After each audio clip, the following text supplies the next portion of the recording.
आज करनाल के पंचायत भवन में आदि पत्रकार देव ऋषि नारद जयंती पर पत्रकार गोष्ठी की गई व पत्रकार सम्मान समारोह किया गया, जिसमें मुख्य अतिथि करनाल की पूर्व मेयर रेणुबाला गुप्ता पहुंची और उन्होंने दीप प्रज्वलित कर इस कार्यक्रम की शुरुआत करी। देखें लाइव तस्वीर। अभी पत्रकार बंधु इधर डॉक्टर सुनील सिंह जी जोरदार तालियों से इसके बाद आज के कार्यक्रम का स्वागत करेंगे। और अभी आज के हमारे जो मुख्य वक्ता है राजेश जी, उनके स्वागत के लिए मैं एक मिनट आने दो साथ में कृष्णा जी को एक बार जोरदार तालियों से अभी आगे के मंच संचालन के लिए सब यहाँ एकत्रित हुए हैं। यहाँ मैं नारद जी के बारे में कुछ जानकारी देने के लिए अनीता बहन जी को आमंत्रित करता हूँ कि अनीता बहन जी नारद जी को सब अपने कहेंगी नारद जी के बारे में। सबसे पहले प्रचार विभाग में जो राष्ट्रीय स्वयंसेवक संघ का प्रचार विभाग है, उसने नारद जी का असली स्वरूप सामने लाने के लिए एक अभियान शुरू किया। इस अभियान के तौर पे हर जिले में राष्ट्रीय स्तर पर नारद जयंती मनाने का निर्णय लिया गया। नारद जयंती पूरे देश भर के सभी जिलों में, सभी ब्लॉक मुख्यालयों में मनाई जाती है और प्रदेश स्तर पर भी मनाई जाती है और राष्ट्रीय स्तर पर पहले मनाई जाती रही। और जो प्रचार विभाग है उसकी सभी जिलों में, देश के सभी जिलों में उसके प्रकल्प है, उसकी शाखाएं हैं, वहाँ से कार्यक्रम चलते रहते हैं। तो इस कार्यक्रम की संरचना की गई। इस कार्यक्रम में नारद जी को एक उनका जो स्वरूप था, अगर भूत में देखे, अगर देवताओं को किसी ने सनातन देवताओं को देखा हो या पुराण पढ़े हो, किसी ने पौराणिक कथाएं पढ़ी हो, तो एक चरित्र आता है नारद जी का। नारद जी ने पत्रकारिता के नए आयाम स्थापित किया। अगर कहा जाए कि संवाद की सबसे बड़ी शुरुआत नारद जी ने की थी। यदि आपने देखा होगा देवताओं और दानवों में युद्ध होता था तो नारद जी सबके बीच में जाते थे। नारद जी देवताओं को संदेश लेकर जाते थे, नारद जी असुरों का संदेश देवताओं के पास जाते थे। कभी भी वो उसमें ये होता था कि जो पत्रकार का होता है, जो दिखता है वही लिखा जाता है। कभी भी संवाद को अपनी तरफ से अपडेट नहीं करते थे। जो संवाद होता था उसी संवाद को एज इट इज रूप में वो संबंधित पक्ष के साथ प्रस्तुत करते थे। वही मतलब पत्रकार के लिए सीखने की विषय है कि पत्रकार को लाल लपेट के बिना अपनी बात को लोगों तक पहुंचानी चाहिए, संवाद की शुरुआत करनी चाहिए। करनाल के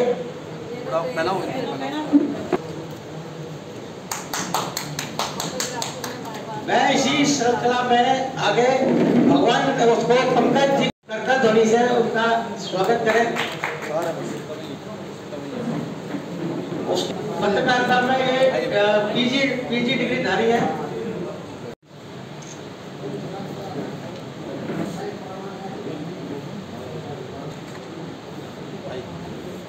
उसके बाद नमनदीप जी यहाँ हो, नमनदीप जी आ जाए। नमनदीप जी के बाद विस्पाल राणा, उसके बाद दीपक कंबोज जी, पंजाब के से दीपक कंबोज जी का स्वागत करें। उसके बाद रोजाना स्पोर्ट्स मैनेजर पलविंदर सिंह सब संदीप लोहार जी उसके बाद तैयार रहे।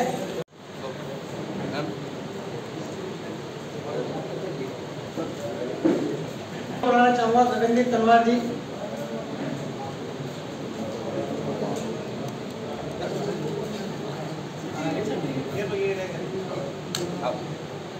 उसके बाद ऋषिका ठाकुर जी यहाँ हो।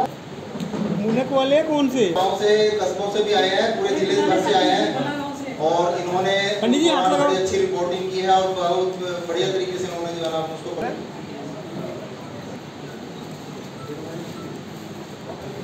एक हमारे पत्र में वॉइस ऑफ मीडिया एक अंतर्राष्ट्रीय संगठन है जो कि 49 कंट्रियों के अंदर अपनी शाखाएं खोले हुए है और अब तक 1,49,000 के करीब पत्रकार इसके सदस्य बन चुके हैं।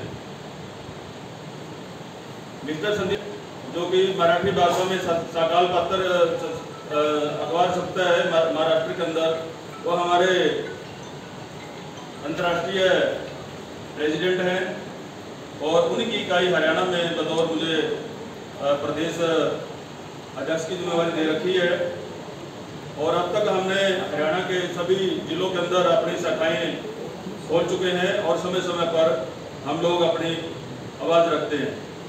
बैठे हुए हैं कुछ मैडम मेयर भी यहाँ बैठे हुए हैं जो कि हमारी आवाज़ मध्य प्रदेश और महाराष्ट्र की सरकार ने हमारी पूरी की है और हरियाणा सरकार के मुख्यमंत्री नायब सिंह सैनी जी को भी हम वर्तमान में 4 बार मिल चुके हैं।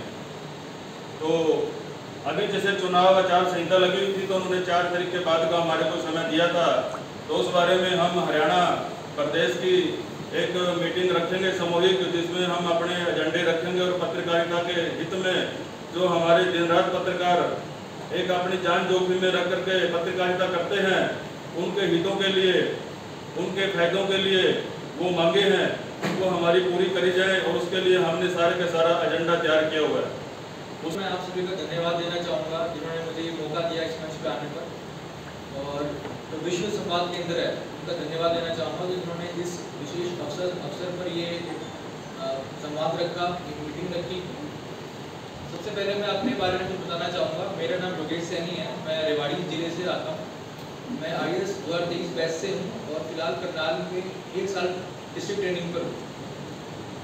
सबसे पहले तो मैं जब मुझे पत्रकारिता के ऊपर बात करनी है तो पहले मैं यही कहूँगा कि जैसे कि आप सब जानते हैं कि लोकतंत्र को मजबूत बनाने के लिए पत्रकारों का एक अहम रोल होता है।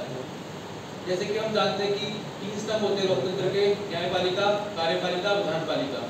ऐसे ही चौथा स्तंभ होता है पत्रकार, चाहे वो मीडिया हो, चाहे वो न्यूज़पेपर के द्वारा अपना संदेश पहुंचाना हो, चाहे वो टेलीविजन के माध्यम से पहुंचाना हो। तो मैं ये कहना चाहूँगा कि आप लोगों का बहुत अहम रोल है लोकतंत्र को मजबूत बनाने के लिए। और एक बात और मैं कहना चाहूँगा कि पत्रकार का सिर्फ रोल ये नहीं है कि वो समाचार पहुँचाए लोगों तक, बल्कि समाज की सच्चाई, समाज सुधार, जनसेवा ये सब भी करे। क्योंकि हम देखते हैं कि आजकल हम ऐसे प्रशासन का जब हिस्सा है, सरकार के जो हिस्सा है, कई बार हम कुछ चीज़ें नहीं जान पाते जो कि ज़मीन पे हो रही हैं। पत्रकारों का ये रोल रहता है कि वो चीज़ों को हम तक पहुँचाए और लोगों की आवाज़ बनकर आए। इसलिए मैं यही कहना चाहूँगा कि सत्य निष्ठा से निष्पक्ष होकर अगर आप पत्रकारिता करते हैं तो इससे पूरे समाज का भला होता है। इससे सरकार और जो प्रशासन में जो लोग बैठे हैं उनका ये भला होता है कि वो जान पाते हैं कि ज़मीनी हकीकत क्या है और उसमें अपना इम्प्रूवमेंट ला पाते हैं। और आखिरी बात ये कहना चाहूँगा कि आज के दौर में जब सोशल मीडिया का काफ़ी इम्पोर्टेंट रोल हो चुका है, हर जगह हम देखते हैं कि सोशल मीडिया फैली हुई है, वहाँ पर एक दुविधा और आती है जब फेक न्यूज़ फैलती है। फेक न्यूज़ से क्या होता है कि जो आम जनता होती है वो भ्रमित हो जाती है और इससे लॉ एंड ऑर्डर की प्रॉब्लम हो सकती है और भी काफ़ी समस्या हो सकती है। तो सच्चा पत्रकार के होते आपका ये रोल रहना चाहिए कि आप फेक न्यूज़ को कम से कम दबाएं और जो सच्चाई है वो समाज में लेके आए। धन्यवाद। भगवान श्री नारद मुनि जी के चरणों में प्रणाम करते हुए आज मैं सभी को नारद जयंती की बहुत बहुत बधाई, बहुत बहुत शुभकामनाएं देती हूँ। इस कार्यक्रम में मुख्य जानकारी भी देंगे। हमारे बीच में हमारे मुख्य अतिथि डॉक्टर सुमित, हमारे IAS ट्रेनिंग हैं योगेश सैनी जी जो आपसे रूबरू होते चुके हैं, और मेरे सामने उपस्थित हमारे शहर के वरिष्ठ पत्रकार बंधुओं। आज ये उद्देश्य नारद जयंती मनाने का है और जिस तरह से मुझसे पूर्व भाई शैलेंद्र जैन जी ने भी कहा कि वाकई ही समाज में पत्रकार एक ऐसा अंग है जो समाज को दिशा देता है। पत्रकार बंधु समाज के बीच में, प्रशासन और सरकार के बीच में ऐसा संवाद है जो सामंजस्य बनाकर रखता है कि समाज किस गति से और किस दिशा में आगे जा रहा है। निश्चित तौर पे पत्रकार लोकतंत्र का चौथा स्तंभ और अपनी जिम्मेदारी पूरी करने के लिए अपनी जिम्मेदारी से काम करते हैं। कहीं ना कहीं लोकतंत्र की खूबसूरती है कि हमारा ये चौथा स्तंभ निष्पक्ष होकर और स्वतंत्र होकर काम करे।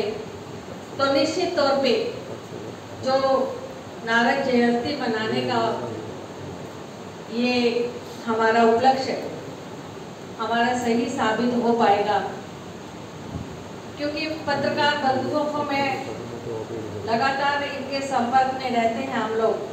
समाज में कोई भी बात, कोई भी जागृति, आज समाज में इतनी जागृति है तो सब पत्रकार बंधुओं की देन है।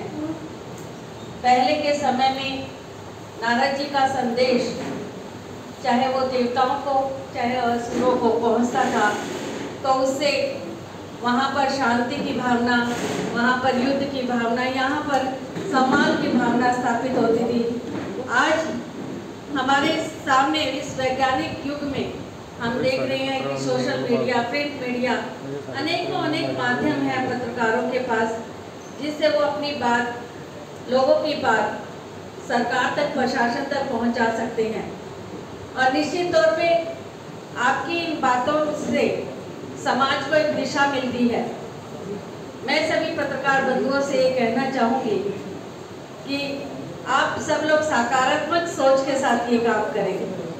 जब पत्रकार बंधु समाज के लिए काम करते हैं तो इस बात का विशेष ध्यान रखें, जिस तरह से मुझसे पूर्व योगेश जी ने कहा कि कोई लॉ एंड ऑर्डर खराब ना हो, क्योंकि कई बार कोई एक बात हमें कहीं से पता चलती है और उसको प्रकाशित और उसको सोशल मीडिया के माध्यम से हम पहुंचा देते हैं, तो वहाँ पर कोई लोगों के बीच में डर का, भय का वातावरण ना आ जाए। अभी हमने कोविड का एक दौर देखा और कोविड के एक दौर में आप लोगों ने एक सकारात्मक भाव के साथ जिस तरह से काम किया, तो उसमें लोगों को एक सुरक्षा मिली कि किस तरह से सरकार, प्रशासन लोगों की सुरक्षा के लिए काम कर रही है। चाहे कोई भी दौर होता है, आप लोगों की आवाज़ को प्रशासन तक, सरकार तक पहुंचाने का काम करते हैं। निश्चित तौर पे एक सराहनीय कार्य है और इस कार्य को निष्पक्ष भाव से किया जाए तो हमारे समाज में जो पत्रकार बंधु हैं वो बहुत सम्मानीय हैं। वो इस बात के लिए बधाई के पात्र हैं कि आप समाज की ये बात सरकार तक पहुंचा, प्रशासन तक पहुंचा रहे हैं। आप लोगों के बीच में अभी जिस तरह से मेरे भाई बंसी ने बात रखी कि प्रशासन और सरकार भी आपकी जिम्मेदारियों को, आपके बारे में सोचे, तो निश्चित तौर पे आपने हमारे वर्तमान में मुख्यमंत्री श्री नायब सिंह सैनी जी से बात की है, तो आप लोगों की समस्याओं का समाधान जरूर होगा। आप लोगों की बात नारद जयंती के उपलक्ष्य में आज करनाल में हम सब एकत्र हुए हैं। कार्यक्रम में उपस्थित सभी पत्रकार बंधु भगिनी,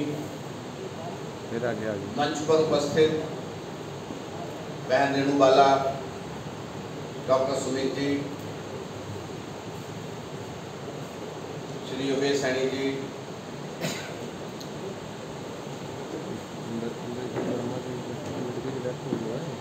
पत्रकारों के बीच में मैं कभी कभी ऐसा सोचता हूँ, 9 साल पहले मुझे मीडिया के क्षेत्र में काम करना चाहिए, ऐसा चर्चा हुई। और जब पत्रकार बंधुओं के बीच में जाना हुआ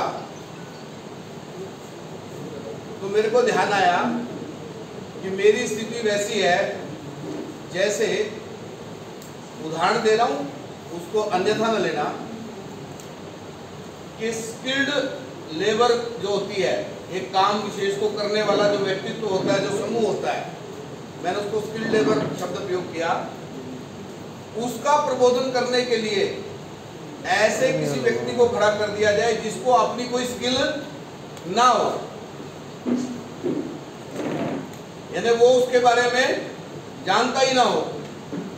जैसे यदि कहा जाए कि जहां गंजे रहते हो और वहां कोई कंघी बेचने के लिए चला जाए, ये तो ठीक है कि यदि वो बेच के आता है तो उसकी क्वालिटी है, वो कहेगा जी आपके घर में आप ना जी मारे तो कोई निकल ले, तेरे बालक होंगे वो यूज कर लेंगे, वो बेच के आए, उसकी क्वालिटी है। लेकिन जहां बाल लोग रखते ही ना हो या होते ही ना हो जिनके बाल सिर पे, वहां नाई अपनी दुकान खोल के बैठे, तो उसका कोई उद्देश्य नहीं है। तो स्किल्ड लोगों के बीच में अनस्किल्ड व्यक्ति को कहा जाए कि आप बोलो, तो ये एक चुनौती होती है उसके लिए। तो मैं कई साल लगा रहा, तो फिर पहले मतलब जानकारी के लिए केवल, फिर मेरे को लगा कि मेरे को भी पत्रकारिता का अध्ययन करना चाहिए। पुस्तकें पढ़ी, ये किया वो किया, लोगों को बहुत नजदीक से देखा, वो तो किया ही किया। तो फॉर्मल एजुकेशन भी अपने पास होनी चाहिए। तो आप सबको अजीब भी लगेगा, मैंने 2020 में ही मास्टर डिग्री जो है पत्रकारिता में कुरुक्षेत्र विश्वविद्यालय से पास आउट। कारण क्या है कि जिस फील्ड में आप हैं, जब तक आप उसकी स्किल्डनेस को नहीं समझोगे, स्किल को नहीं समझोगे, आप फिर उसके साथ न्याय नहीं कर सकते। विश्व संवाद केंद्र वास्तव में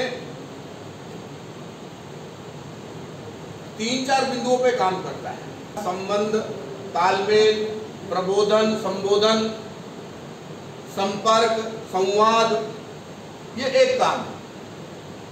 भविष्य के जो पत्रकार हैं, यानी मीडिया को पढ़ने वाले जो छात्र हैं, उनके बीच में भी कार्यक्रम का आयोजन है।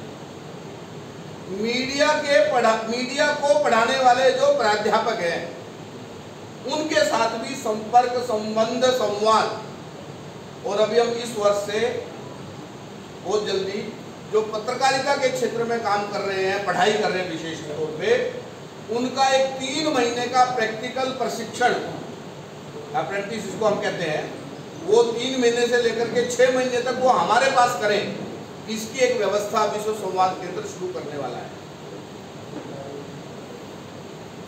फिर एक आयाम हमने और छेड़ा अध्ययन करने के बाद, क्योंकि संवाद का एक माध्यम फिल्म भी बहुत बड़ी भूमिका निभाता है। केवल अखबार, केवल न्यूज मीडिया, पोर्टल या इलेक्ट्रॉनिक मीडिया, वेब मीडिया, ये नहीं, तो जो ये फिल्में हैं, वहां भी संवाद जिस प्रकार का चलता है, और वहां जाकर के नैरेटिव जो सेट होते हैं, वहां से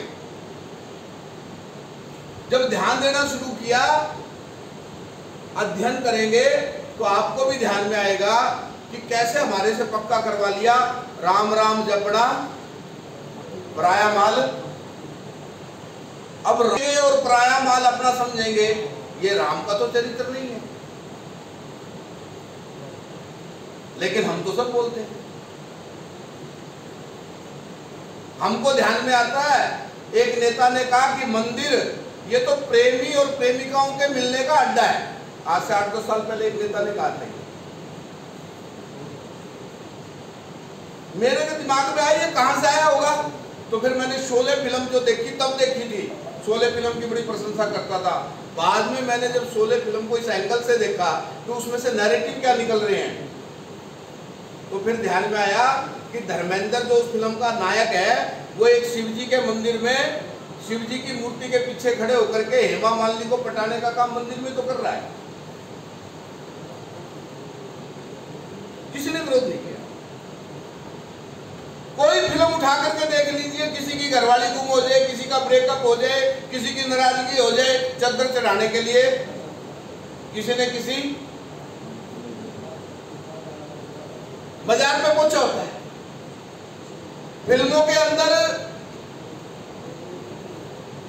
अनाथ को पालने का काम एक ही जगह होता है, सेवा तो केवल चर्चों के माध्यम से होती है। ढोंगी जितने दिखाए जाएंगे, तो वो फिर ब्राह्मण कोई तिलक लगाया हुआ दिखाया जाएगा, कोई भगवे कपड़े पहने हुए दिखाया जाएगा, कोई लंबी चौड़ी माला पहने हुए दिखाया जाएगा, और सच्चा मित्र कौन दिखाया जाएगा, जुबान का पक्का कौन दिखाया जाएगा, तो पठान दिखाया जाएगा।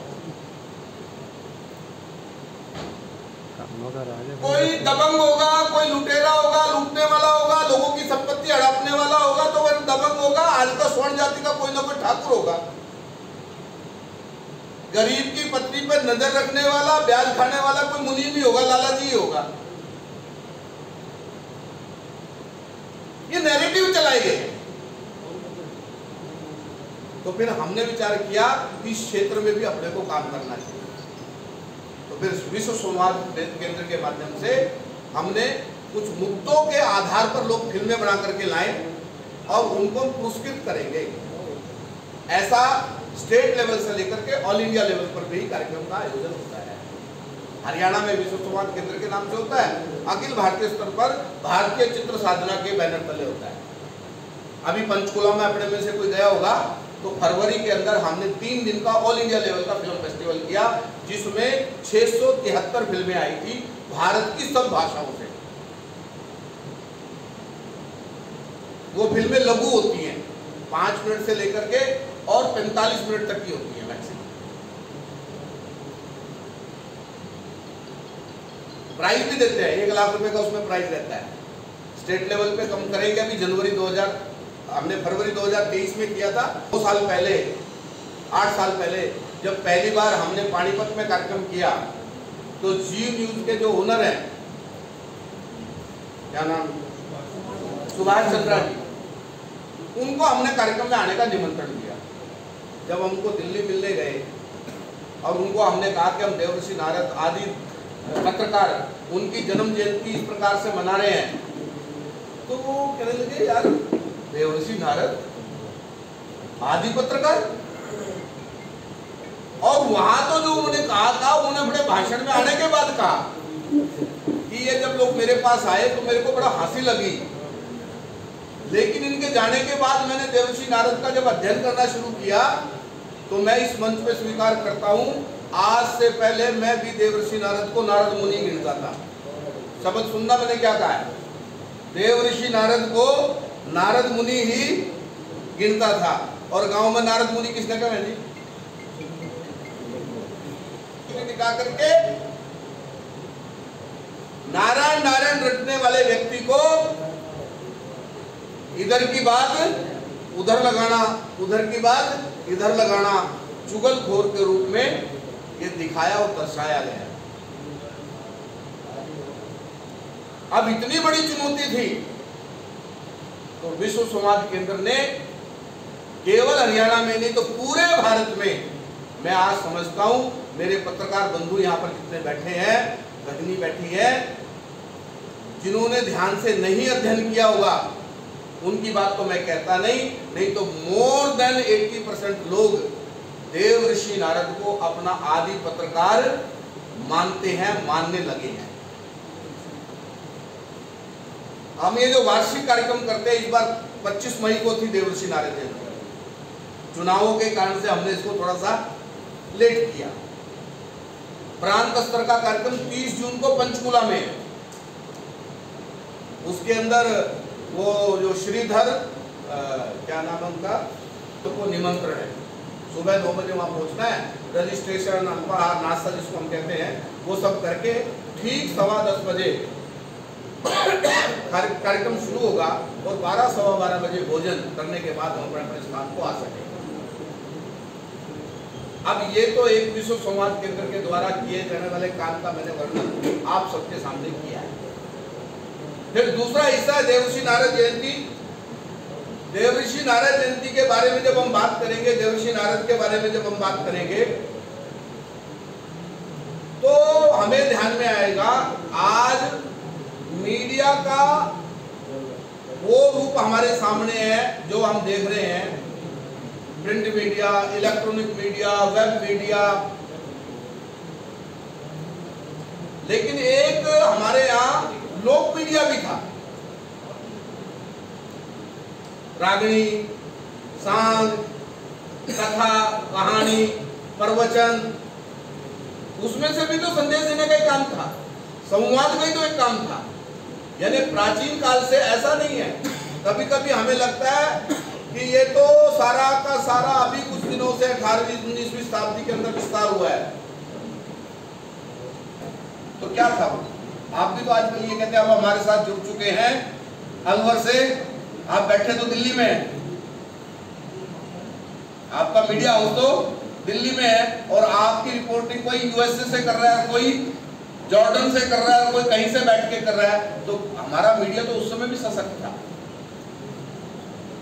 वो ज्यादा था। तो ऐसा नहीं कि आज है ये तब भी था।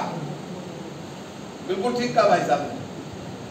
तो वास्तव के अंदर देवर्षि नारद के जीवन को जब हम देखते हैं कि जो हमको लगता है ये इधर उधर की लगाने वाले हैं, वास्तव के अंदर सच्चाई क्या है इसको जानने के लिए आपको यहाँ भी मिलना पड़ेगा और वहां भी मिलना पड़ेगा। जिस पर आरोप लगा है उसका पक्ष भी जानना पड़ेगा और जिसने आरोप लगाया है उसका पक्ष भी सुनना पड़ेगा। फिर उसमें से समाचार क्या है वो मेरी जिम्मेदारी है, समाचार परोसना।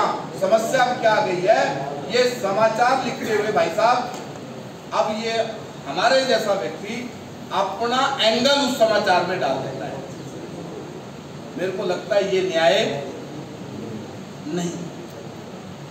ये जो मैं अपना एंगल डाल देता हूं, इस एंगल के कारण से बहुत समस्याएं खड़ी होती हैं। ये मेरे से ज्यादा आप सब जानते हैं क्योंकि फील्ड में रोज फेस करते हैं। अंतपुर में पहुंच जाते थे, वो लक्ष्मी से मिलने में पहुंच जाते थे, उन्होंने कभी उनके लिए कहीं मना नहीं थी। क्यों? क्योंकि जिसके पास वो जा रहा था जाते थे उनको ये विश्वास था कि नारद पक्षपाती व्यक्ति नहीं। हाँ, जो शायद भाई साहब ने इसका समाज जीवन पे क्या प्रभाव पड़ेगा और फिर जो उस घटना को अंजाम देने वाला व्यक्ति था उसको जाकर के दिशा भी देकर के आते थे।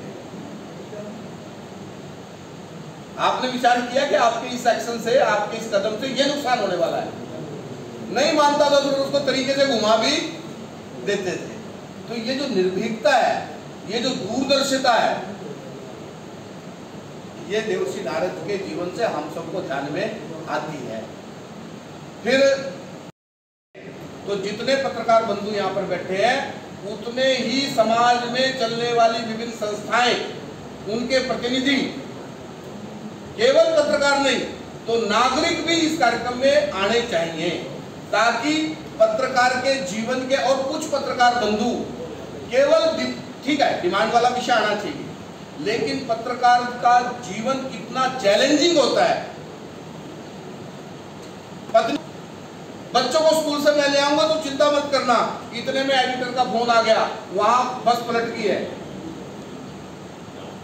अब वो फोन भी नहीं कर सका पत्नी को कि बेटे को तू ले आई हो, उसने तुरंत मोटरसाइकिल को घेर उधर लगा दिया। जो भगवान राजी ठीक है, और बेटा वहां 1-1.5 घंटे से इंतजार कर रहा है, पत्नी का फोन बार बार आया जा रहा है, इधर इसको कवर करना, ये फोन भी नहीं उठा पा रहा है। ये जो चैलेंजिंग है उसके जीवन में। पिछले दिनों मैं समझता हूं पत्रकारों का जीवन भी उससे कम नहीं है। हमने ये जो हॉकर्स होते हैं ना, अखबार बांटने वाले, उनके कार्यक्रम किए सम्मान के। मीडिया से जुड़े हुए लोग हैं, आप छाप दो, आप लिख दो, लेकिन बांटने ही कोई नहीं जाएगा तो पढ़ेगा कौन? हमको ऐसे लोग मिले, हम देख करके सुन करके हैरान रह गए। एक ने बताया कि रात को 10 बजे मेरी माँ का देहांत हो गया। अब विषय आया कि भाई क्या किया जाए, संस्कार कितने बजे समय दिया जाए। तो पिता ने कहा बच्चों बात सुनो, मेरा अखबार 4 बजे 4:30 बजे मैं बांटना शुरू करता हूँ, 7-7:30 बजे तक मैं फ्री होता हूँ। तो आपने मेरे घर आने के बाद 7:30 बजे आने के बाद रिश्तेदारियों में बताना कि माँ की, यदि पहले बता दिया तो रिश्तेदार पहले आ जाएंगे और मैं घर पे नहीं होऊंगा तो लोग कहेंगे इसने तो अपने अखबार बांटने की पड़ रही। भाई साहब उसके मन की स्थिति देखिए कि पत्नी घर में मर गई है, उसका देहांत हो गया है और वो अखबार इसलिए नहीं बांटने जा रहा कि आज की मेरी कमीशन रह जाएगी, वो अखबार इसलिए बांटने जा रहा है कि देश का वो नागरिक इस अखबार की वेट कर रहा है, वो परेशान हो जाएगा। माफ करना, कहीं होगा तो पखाना नहीं उतरता अखबार जब तक हाथ में ना आ जाए।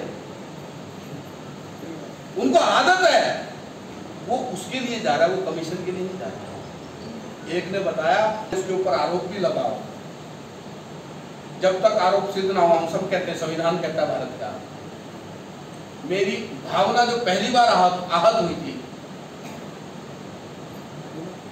जब दिवाली की रात को जगत गुरु शंकराचार्य को गिरफ्तार कर लिया गया और एक पत्रकार टीवी पर उसको कवर कर रहा था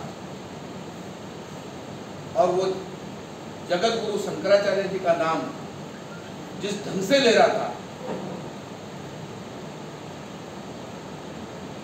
मेरे को लगा ये 26-27 साल का नौजवान, वो 70-80 साल के बुजुर्ग, एक तो आयु का वो डिफरेंस, एक जिस परंपरा में वो है, बात आज की नहीं है, कितनी पुरानी बात है, लेकिन सच बता रहा हूं, मैं नफरत करने लगा था पत्रकारों से इस घटना से।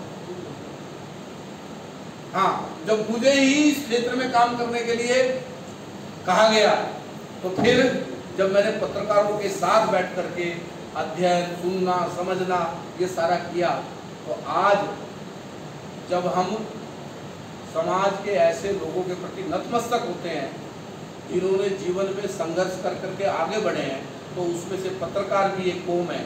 कौम शब्द प्रयोग कर रहा हूं मैं। पत्रकार का भी जीवन एक ऐसा जीवन है जिसको श्रद्धा से प्रणाम करने का मन करता है, क्योंकि वो जिस संघर्ष में से निकलता है और आजीविका के लिए उसको जो मिलता है, मैं समझता हूं शौक रखने वाले लोग ही पत्रकारिता में आते हैं। ये भी मेरा एक अनुभव आया।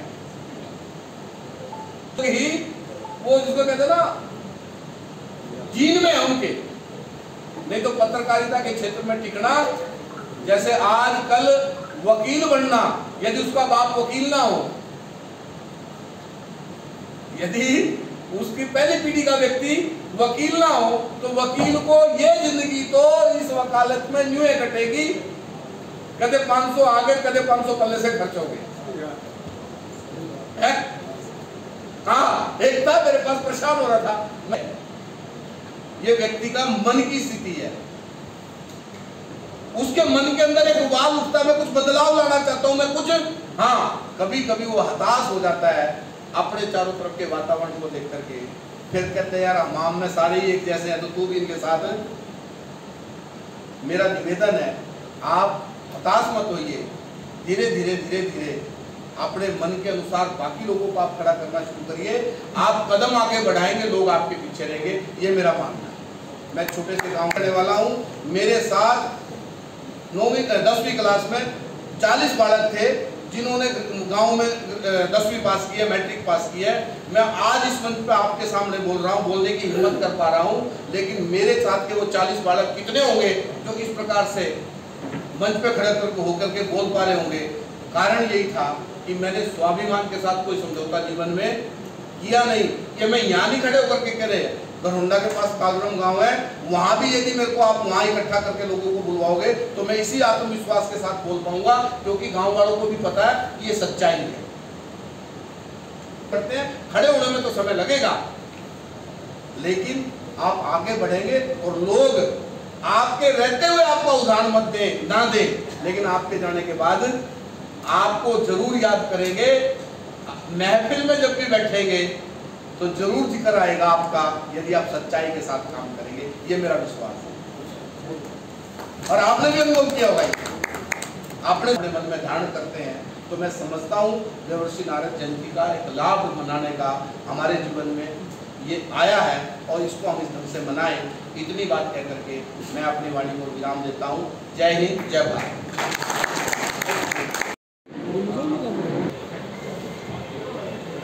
विश्व समाज केंद्र की जो टीम के साथी हैं वो भी साथ में आ जाएंगे।